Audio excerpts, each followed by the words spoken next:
주님께서 여러분과 함께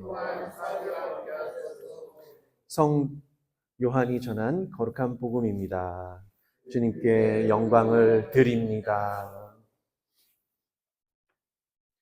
예수께서 사마리아 지방의 시카르라는 동네에 이르셨다. 이 동네는 옛날에 야곱이 아들 요셉에게 준 땅에서 가까운 곳인데 거기에는 야곱의 우물이 있었다. 먼 길에 지치신 예수께서는 그 우물가에가 앉으셨다. 때는 이미 정오에 가까웠다. 마침 그때 한 사마리아 여자가 물을 기르러 나왔다. 예수께서 그를 보시고 물을 좀 달라고 청하셨다. 제자들은 먹을 것을 사러 시내에 들어가고 없었다. 사마리아 여자는 예수께 당신은 유다인이고 저는 사마리아 여자인데 어떻게 저더러 물을 달라고 하십니까? 하고 말하였다. 유다인들과 사마리아인들은 서로 상종하는 일이 없었던 것이다. 예수께서는 그 여자에게 하느님께서 주시는 선물이 무엇인지 또 너에게 물을 청하는 내가 누구인지 알았더라면 오히려 네가 나에게 청했을 것이다. 그러면 내가 너에게 샘솟는 물을 주었을 것이다. 하고 대답하시자 그 여자는 선생님, 우물이 이렇게 깊은 데다 선생님께서는 두레박도 없으시면서 어디서 그 샘솟는 물을 떠다 주시겠다는 말씀입니까? 이 우물물은 우리 조상 야곱이 마셨고 그 자손들과 가축까지도 마셨습니다. 선생님께서는 이러한 우물을 우리에게 주신 야곱보다 더 훌륭하시다는 말씀입니까? 하고 물었다. 예수께서는 이 우물물을 마시는 사람은 다시 목마르겠지만 내가 주는 물을 마시는 사람은 영원히 목마르지 않을 것이다. 내가 주는 물은 그 사람 속에서 샘물처럼 솟아올라 영원히 살게 할 것이다. 하셨다. 이 말씀을 듣고 그 여자는 선생님, 그 물을 저에게 좀 주십시오. 그러면 다시는 목마르지도 않고 물을 기르러 여기까지 나오지 않아도 되겠습니다. 하고 청하였다. 예수께서 그 여자에게 가서 남편을 불러오라고 하셨다. 그 여자가 남편이 없다고 대답하자 예수께서는 남편이 없다는 말은 숨김없는 말이다. 너에게는 남편이 5이나 있었고 지금 함께 살고 있는 남자도 사실은 네 남편이 아니니 너는 바른 대로 말하였다 하고 말씀하셨다. 그랬더니 그 여자는 과연 선생님은 예언자이십니다. 그런데 우리 조상은 저 산에서 하느님께 예배드렸는데 선생님네들은 예배드릴 곳이 예루살렘에 있다고 합니다. 하고 말하였다.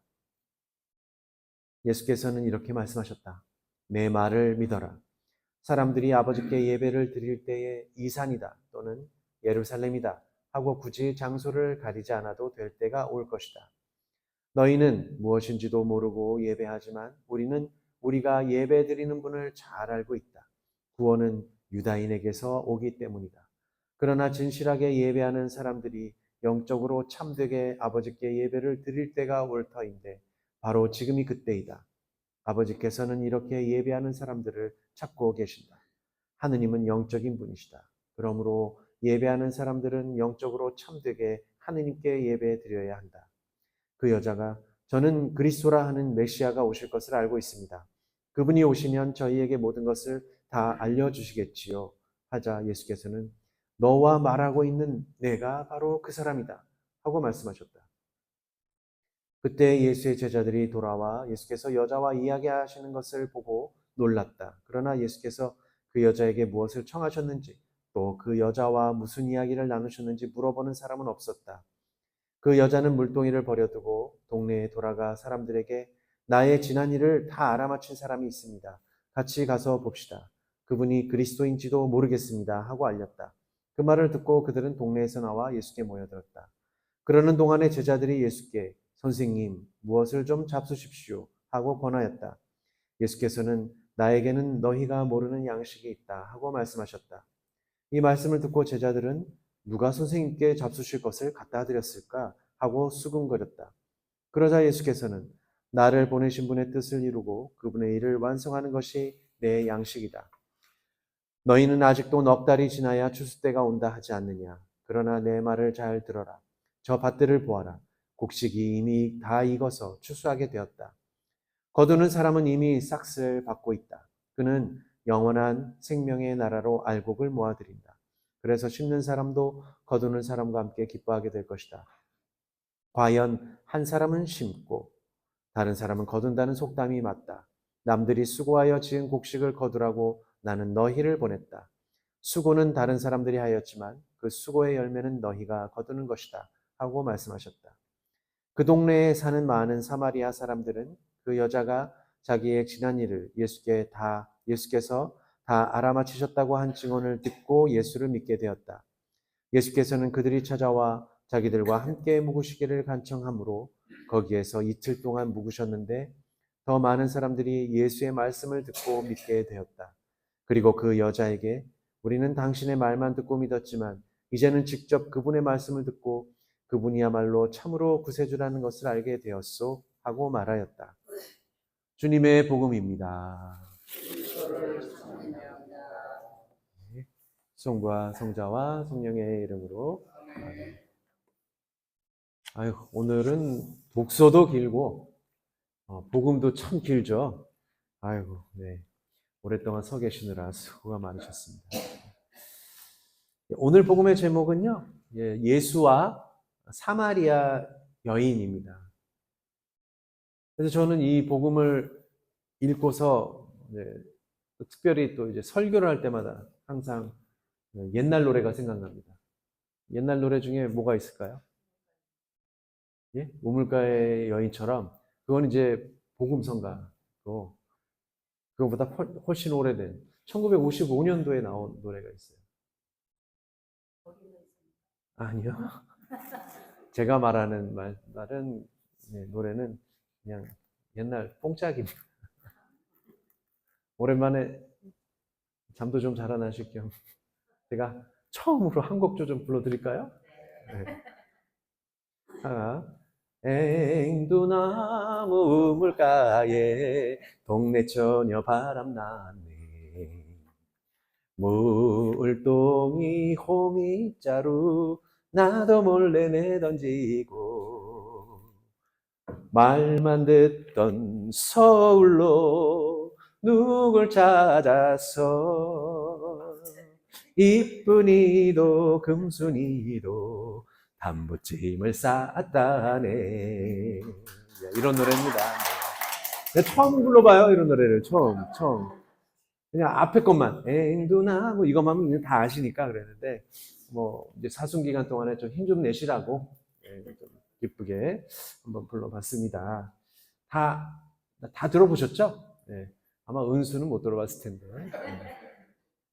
벌써 70년도 더 된 노래입니다, 이게. 그때도, 이 서울로 올라가려고 그렇게 그랬던 일들이 많나 봅니다. 이 어디나 이 우물가 혹은 샘터가 중요하죠. 또 특히 이제 찬우물도 있잖아요. 그죠? 찬우물. 특히나 이 사막과 광야 그리고 유목민들에게는 없어서는 안 될 중요한 곳이 바로 이 우물입니다. 샘이 나오는 곳이에요. 물이 귀하기 때문에요. 우물가와 샘을 두고 분쟁이 심했습니다. 농촌 지역에는 뭐가 더 옛날에 나무 땔감 때문에도 막 엄청나게 싸웠지만 논에 물 대려고도 물 때문에도 엄청 싸웠죠. 지금이야 뭐 조금 관계 시설이 잘 돼서 그런데 이 물을 가지고 엄청나게 싸웠습니다. 오늘 뭐 노래에서도 그렇지만 또 복음에서도 아마 그러실 겁니다. 이 남녀가 만나는 장소가 이 우물가가 또 있어요. 그래서 성서, 그러니까 창세기도 그러고요, 출애굽기도 그렇고 이런 데서는요 우물가와 샘터에서 이렇게 역사적인 일들이 많이 일어나는 경우도 있습니다. 야곱도 그랬고요, 뭐 이삭도 뭐 그런 일이 생기고 요셉도 그렇고 특히 모세도 그렇습니다. 오늘 복음에 예수님이 사마리아 지역에 있는 우물가에 오는데 이게 야곱의 우물로 알려져 있습니다. 꽤 오래된 정말 몇천 년 된 우물인 거죠. 예수님은 무슨 연유로 근데 이 낯선 여인에게 말을 걸으셨을까요? 낯선 여인에게. 이 여인이 아마 두레박을 갖고 있었나 봅니다. 두레박. 그러니까는 예수님이 물을 달라 그러니까 당신은 두레박도 없으면서 나에게 어떻게 물을 주겠냐고 그런 말을 하는 것으로 보아 그렇습니다. 근데 당시 사마리아 사람들과 유다인들은요 거의 상종을 하지 않았었고 낯선 남자가 여인에게 말을 거는 일이 흔하지도 않았습니다. 지금도 그렇죠. 갑자기 모르는 남자가 길 가다가 어머니들한테 갑자기 말을 확 걸어봐요. 그러면은 처음에 어떤 생각할까요? 아유, 감사합니다. 이러나요? 아니죠. 깜짝 놀라죠. 뭐야? 왜 나한테 이런 말을 해? 겁먹죠. 그리고 되게 무섭게 생기고 막 그랬다면 더 그럴 겁니다. 이 복음의 사마리아 여인은 근데 사실 예수님을 두려워하기는커녕 대담하게 대화를 나눕니다. 예수님을 처음 본 거 아니에요. 어디서 본 사람도 아니에요. 그러니까는 이런 일이 벌어지는데요. 이 여인이 예수님과 아주 대담하게 대화를 나누는데요.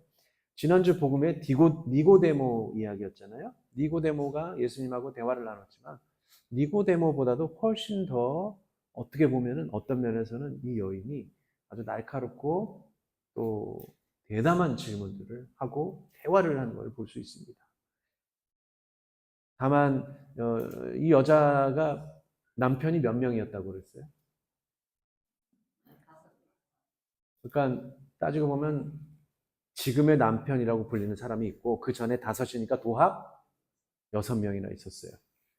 그 생각하니까 어때요? 이렇게 웃음을 띠고 계시는 분도 계신데 그렇죠. 뭐 아유 뭐 이 당시에는 남자들은 일부 다처제여 가지고 막 여러 여자들을 거느리고 있었어요. 근데 이 여자는 사마리아 여인은 오히려 많은 남자들과 이제 지냈던 것이죠. 그런 것을 봤을 때는 지금 세속적인 관점에서 보면 어때요? 팔자가 기구하다고도 얘기하죠, 요즘에는. 아유, 이렇게 이혼을 5번을 한 거잖아요, 결국에. 그러니까 얼마나 팔자가 기구한가, 이런 생각을 가지실 수도 있을 겁니다. 보면은 이 사마리아 여인은 정말 자유로운 생각을 가졌을 수도 있고요. 미모의 여인이었기 때문에 많은 사람들이 또 이렇게 와가지고 혼인도 하고 그랬을 수도 있습니다. 그러니까 근데 보면은 뭐라 그래? 대가 세다 그러죠. 대가 세서 남성들이 같이 지내기에는 버거울 정도일 여자일 수도 있었을 겁니다. 근데 뭐 여하간에 이 사마리아 여인의 기세가 남다르다는 것을 오늘 복음을 통해서 짐작할 수 있습니다.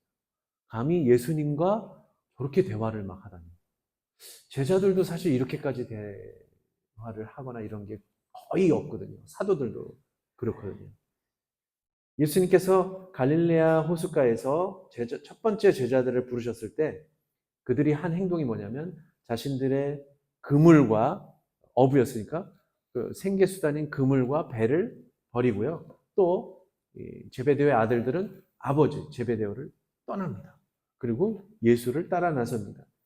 그러니까 제자가 되는 첫 번째 행동은 말씀을 듣고서 자기가 가진 것을 버리는 거죠. 자신의 생계와 부모로부터 떠나서 새로운 스승을 따르거나 새로운 공동체를 형성합니다. 과연 이 사마리아 여인에게는 어떻게 우리가 이 얘기를 할 수 있을까요? 이 여인도 예수님의 말씀을 듣고 또 대화를 하면서 변화를 겪게 되는 것이죠. 게다가 이 여인은 예수께서 당신이 오시기로 한 그리스도라고 직접 알려준 최초의 사람입니다. 그전에도 그렇게 얘기를 안 했어요. 내가 그리스도다라고 얘기하는 사람이 없어요. 직접. 다른 제자들에게도 마찬가지예요. 사도들에게도 내가 그리스도야, 내가 오기로 한 메시아라고 알려준 제자들이 없었어요. 사도들도 없었어요. 그냥 제자들은 예수님이 어떤 기적도 보이고 뭐 이러니까 이분이야말로 우리가 알고 있는 메시아 그리스도다라고 짐작은 했지 오늘처럼 예수님께서 직접 내가 그리스도다라고 말한 사람은 없습니다. 그러니까 이 사마리아 여인은 최고의 특권을 누리고 있는데요. 다른 제자들에 앞서서 예수께서 당신을 그리스도라고 계시한 겁니다. 계시를 바로 들은 사람, 사마리아 여인입니다. 당연히 이 사마리아 여인은 예수님의 제자입니다. 제자. 그녀는 우물가에 물을 기르러 왔지만 뭘 버렸어요? 물동이를 버렸어요. 물동이를 버려두고 다른 사마리아 사람들을 찾아가서 예수를 전도한 겁니다. 그러니까 당연히 제자죠. 첫 제자들이 갈릴레아 지방에서 호숫가에서 그물과 배를 버렸듯이 여인은 물 깃는 일을 망각하고 잊어버리고 이제 물동이를 버리고 예수님이 전하러 간 겁니다. 그러니까 제자가 되기 위한 제일 첫 번째 기본적인 행동을 하는 것입니다. 자신이 하던 일을 멈추고 그리스도를 바라보고 따라가는 겁니다. 회심하는 거죠. 돌아가는 겁니다. 예수께서 순환 받고 죽으셨다가 부활하시고 나서 제자들은 유다와 사마리아와 온 세상까지 복음을 전하게 됩니다. 그래서 우선 사마리아의 모든 지역에 유다 지역에 이제 퍼져나간 다음에 사마리아의 모든 지역에 복음이 퍼져나갈 때 이 오늘 사마리아 여인이 얼마나 많은 활약을 했을까라는 모습을 상상해 볼 수가 있습니다. 오늘 복음 말미에 보게 되면 근데 이 여인에게서 시작된 이 예수님의 증언이 다른 사마리아 사람에게도 이어져서 많은 이들이 예수님을 믿게 된다고 오늘 복음 마지막에 그렇게 나옵니다. 하지만 안타까운 일은 이 사마리아 여인으로만 알려진 이 여인의 이름을 우리가 모른다는 겁니다. 복음서에 나와 있는 여인들 중에 막달라 여자 마리아, 마르타라든지 수산나 이런 이름들이 예수의 어머니 마리아는 당연히 마리아로 알려져 있는데 이 사마리아 여인의 이름은 알려지지 않습니다. 그래서 처음 듣는 사람은 그러겠죠. 왜 이름이 없어요? 성은 사시요, 이름은 마리아네요. 그렇게 될 수 있죠. 사마리아. 그럼 이마리아, 오마리아 다 있을 수 있습니다. 6마리아도 있을 수 있고요. 9마리아도 있네요. 2, 3, 4, 5, 6, 7, 8 이렇게. 사마리아 여인은 이름이 없어요. 이렇게 중요한데도 이름이 없습니다.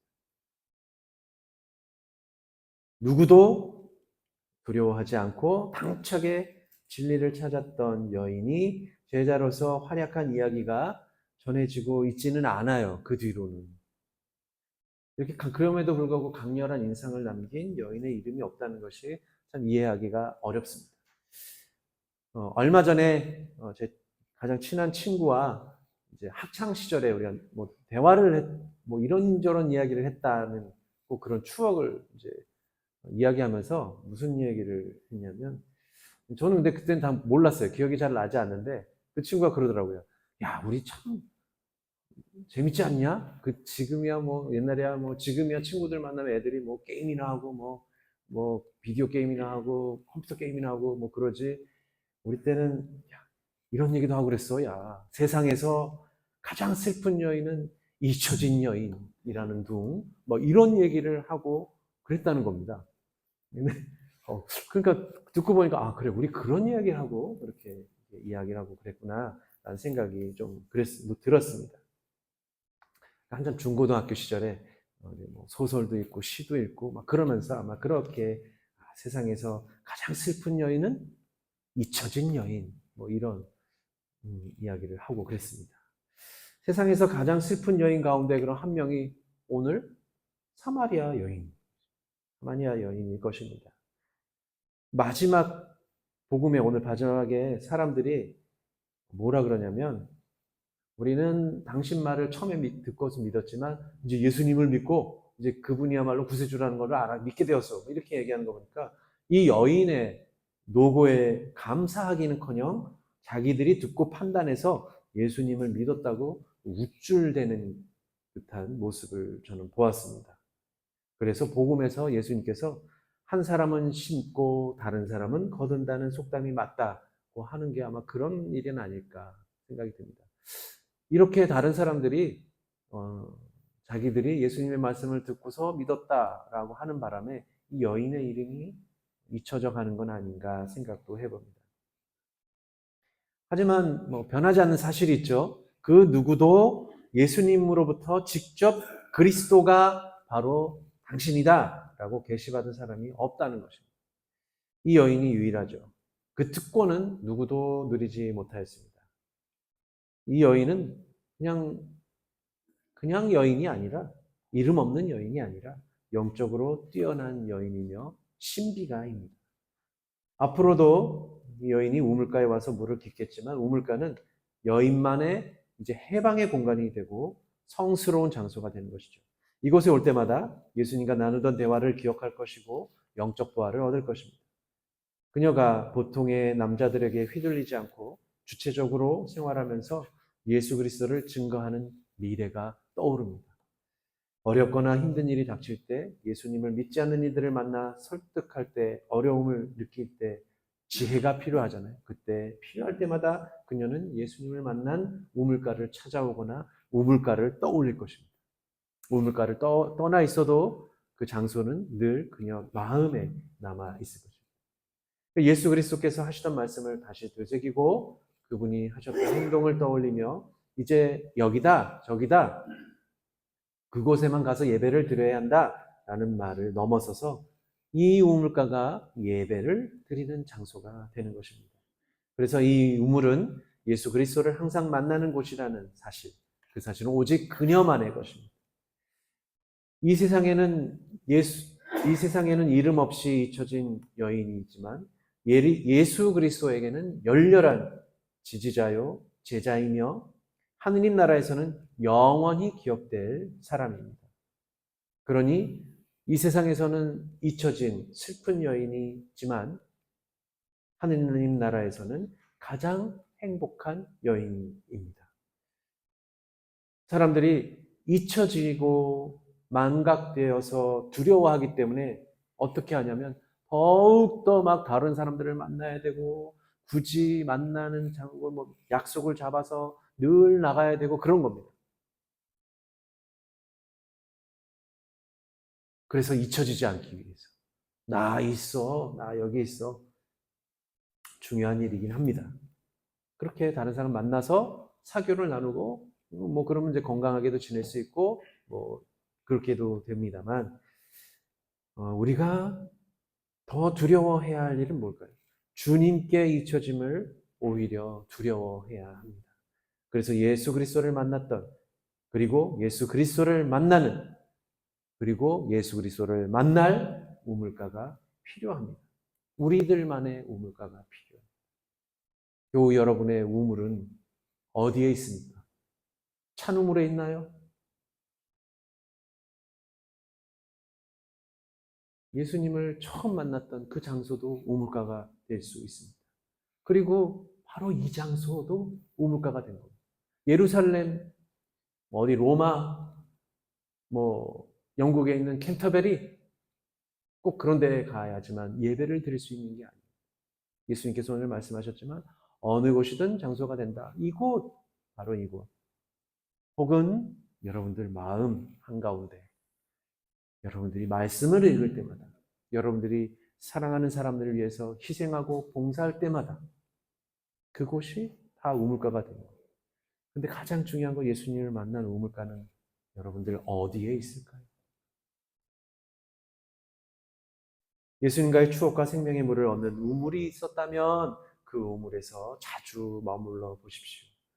세상 일에 몰두하다가도 예수님께서 주시는 영원한 생명의 물에 갈증을 느낄 때마다 그 우물가에 가보십시오. 이름 있고 공 있는 사람들도 이름만 남기고는 결국 이 세상에서 사라져갔습니다. 이름을 남기는데 혈안이 되어 있는 사람과 하느님의 눈에 들기 위해 세상에서 이름 없이 잊혀진 사람, 이 둘 중에 누가 더 행복한 사람일까요?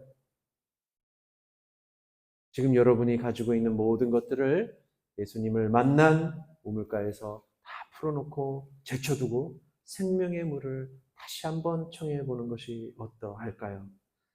이번 한 주간 사순 시기가 점점 깊어가고 있는 이번 한 주간 여러분만의 생명의 우물가를 진지하게 다시 찾아보시고 떠올려 보시고 그곳에서 예수님이 주시는 생명의 물을 받아 마시는 은총의 시간이 되시기를 함께 기도합시다. 성부와 성자와 성령의 이름으로